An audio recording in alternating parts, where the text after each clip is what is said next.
Hi friends, welcome to அழகிய இல்லம். இன்றைக்கி நம்ம கடலைப்பருப்பு வச்சு ஒரு சூப்பரான குருமா தான் பார்க்க போகிறோம். இது எங்கள் அம்மா யூஸ்வலாக செய்கிற ஒரு டிஷ்ஷு. எனக்கு ரொம்ப பிடிக்கும். இட்லி தோசைக்கெல்லாம் ரொம்ப நல்லாயிருக்கும் இந்த டிஷ்ஷு. காய்கறி எதுவும் இல்லைன்னா நம்ம டக்குன்னு இதை ஒரு குருமா இந்த மாதிரி வச்சு சாப்பிட்டோம்னா ரொம்ப டேஸ்டியாக இருக்கும். சப்பாத்தி கூட இது நல்லாயிருக்கும். வாங்க இப்போது இதை எப்படி செய்யலாங்கிறத பார்க்கலாம்.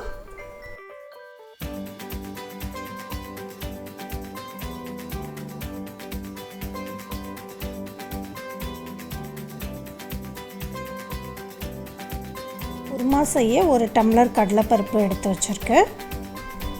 அது கூட மசாலா, இந்த குருமாவுக்கு தேவையான மசாலாவுக்கு தேங்காய் கட் பண்ணி வச்சுருக்கோம். அப்புறம் கசகசா ஒரு 2 ஸ்பூனு, இஞ்சி பூண்டு, அப்புறம் ஏலக்காய் ஒரு 4-5 ஏலக்காய், பட்டை கிராம்பு, சோம்பு ஒரு டேபிள் ஸ்பூன் எடுத்துருக்கோம். இதெல்லாம் நம்ம அரைச்சிக்க போகிறோம். அது இல்லாமல் வெங்காயம் ஒரு 2 வெங்காயம் கட் பண்ணியிருக்கோம். தக்காளி ஒரு 4 தக்காளி, கருவேப்பிலை, கொத்தமல்லி, பச்சை மிளகா கிள்ளி வச்சுருக்கோம். அதுக்கப்புறமா தாளிக்கிறதுக்கு கடுகு, உளுத்தம்பருப்பு, கடலைப்பருப்பு, சீரகம், அப்புறம் உப்பு, மஞ்சள் தூள், அதுக்கப்புறமா இது வீட்டில் அரைச்ச மிளகாத்தூள், தனியாவும் கலந்துருக்கும். கடலைப்பருப்பு நம்ம ப்ரெஷர் குக் பண்ணி எடுத்துக்க போகிறோம். அது மூழ்கிற அளவுக்கு தண்ணி ஊற்றி ஒரு 6-7 விசில் குக்கரில் வச்சு எடுத்துக்கலாம். இப்போ நம்ம மசாலா பொருட்கள்லாம் நம்ம மிக்ஸி ஜாரில் போட்டு அரைச்சிக்க போகிறோம். பட்டை கிராம்பு, ஏலக்காய், தேங்காய், இஞ்சி பூண்டு, கசகசா, இது எல்லாத்தையும் நம்ம மிக்ஸி ஜாரில் போட்டு அரைச்சி எடுத்துக்கலாம். இதுக்கு கொஞ்சம் கொஞ்சமாக நம்ம தண்ணி விட்டு நல்ல ஒரு கிரேவியாக அரைச்சி எடுத்துக்கலாம். இப்போ பாருங்கள், இதை நல்லா அரைச்சி எடுத்துக்கிட்டாச்சு நம்ம குருமாக்கு. ஒரு கடாயி அடுப்பில் வச்சு நம்ம ஒரு 3 டேபிள் ஸ்பூன் எண்ணெய் விட்டுக்கலாம். எண்ணெய் நல்லா காயட்டும். காஞ்சத உடனே நம்ம 1 ஸ்பூன் கடுகு, கடுகு பொரிஞ்ச உடனே நம்ம 1 ஸ்பூன் உளுத்தம்பருப்பு போட்டுக்கலாம். அதுக்கப்புறமா ஒரு 1/2 ஸ்பூன் கிட்ட சீரகம் சேர்த்துக்கிறோம். இதெல்லாம் பொரிஞ்ச உடனே கொஞ்சமாக கடலைப்பருப்பு சேர்த்து இதெல்லாம் கொஞ்சம் ப்ரௌனிஷ் கோல்டன் ப்ரௌன் ஆகிற வரைக்கும் நம்ம வதக்கிடலாம். இது கொஞ்சம் கலர் டர்ன் ஆகிடுச்சு. டர்ன் ஆனோடனே நம்ம கட் பண்ணி வச்சுருக்க வெங்காயம், அப்புறம் பச்சை மிளகாய் இதெல்லாம் சேர்த்துடலாம். சேர்த்து வதக்கிக்கோங்க. வெங்காயத்துக்கு தேவையான லைட்டாக கொஞ்சமாக உப்பு போட்டுக்கிறோம். போட்டு வெங்காயம் கொஞ்சம் வதங்கின உடனே நம்ம கட் பண்ணி வச்சுருக்க தக்காளியே இது கூட சேர்த்துடலாம். கருவேப்பிலை, கொத்தமல்லி எல்லாம் கட் பண்ணி வச்சுருக்கோம்ல, அதையும் இப்போ நம்ம சேர்த்துடலாம். சேர்த்து நல்லா வதக்கிக்கணும். இப்போது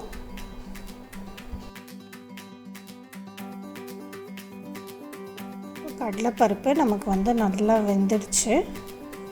இங்கே வெங்காயம் தக்காளி நல்லா மேஷ் பண்ணி விட்டுடணும். ஸோ அதெல்லாம் நல்லா வதங்குற வரைக்கும் நம்ம அடுப்புலேயே வச்சுருக்கலாம். இப்போ கொஞ்சம் நல்லா தக்காளியெல்லாம் வதங்கின உடனே மஞ்சத்தூள் ஒரு 1/2 ஸ்பூன் சேர்த்துக்கலாம். அப்புறம் நம்ம அரைச்சி வச்ச அந்த மசாலாவை, இது கூட தேங்காய் மசாலாவை நம்ம இது கூட சேர்த்துடலாம். சேர்த்து நல்லா கிளறி விட்டுருக்கோங்க. அந்த பூண்டு, இஞ்சி, தேங்காய் இதோட பச்சை வாசனைலாம் போகிற அளவுக்கு நம்ம இதை நல்லா வதக்கிக்கணும். இது வதக்கும்போது நம்ம மிளகாத்தூள், இது தனியாகவும் கலந்துருக்கு. இல்லை நீங்கள் வெறும் மிளகாத்தூள் போட்டிங்கன்னா தனியா 1 ஸ்பூன் போட்டுக்கலாம். நான் ஒரு 3 டேபிள் ஸ்பூன் போட்டிருக்கோம் மிளகாத்தூள். அப்புறம் இந்த குருமாவுக்கு தேவையான உப்பு சேர்த்தாச்சு. சேர்த்து இதை நல்லா அப்படியே கொஞ்சம் ஸ்லோவில் வச்சு நம்ம வதக்கிக்கலாம். அந்த பச்சை வாசனை போகிற அளவுக்கு நல்லா வதக்கணும். அப்போ தான் குருமா நல்லா டேஸ்ட்டாக இருக்கும்.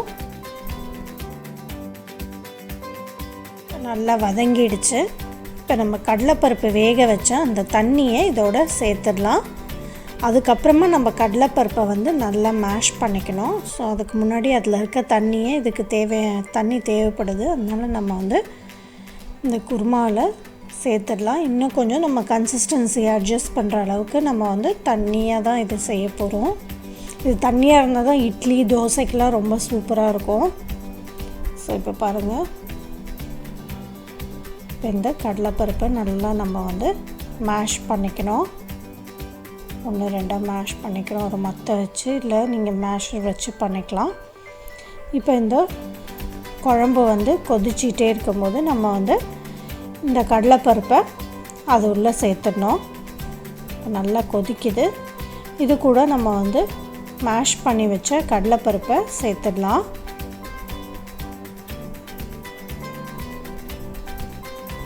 ஸோ கடலைப்பருப்பு சேர்த்ததுக்கப்புறமா நம்ம வந்து இந்த ரொம்ப திக்காக இருந்தால் கொஞ்சம் தண்ணி ஊற்றி கன்சிஸ்டன்சியை அட்ஜஸ்ட் பண்ணிக்கலாம். இப்போ இந்த ஸ்டேஜில் உப்பு செக் பண்ணி நம்ம கொஞ்சம் தேவையான உப்பு இதில் சேர்த்துக்கிட்டு கொஞ்ச நேரம் கொதிக்க விட்டு இறக்கிடலாம். இப்போ தண்ணி இன்னும் கொஞ்சம் ஊற்றுறோம். நம்ம தண்ணி ஊற்றி நல்லா கொதித்த உடனே கொஞ்சமாக கொத்தமல்லி தழையை தூவி இறக்கிட்டோம்னா சூப்பரான ஒரு கடலைப்பருப்பு குருமா ரெடி. இட்லி, தோசை, சப்பாத்தி எல்லாத்துக்குமே ரொம்ப சூப்பராக இருக்கும். நீங்களும் இதை செஞ்சு ட்ரை பண்ணி பாருங்கள். நன்றி.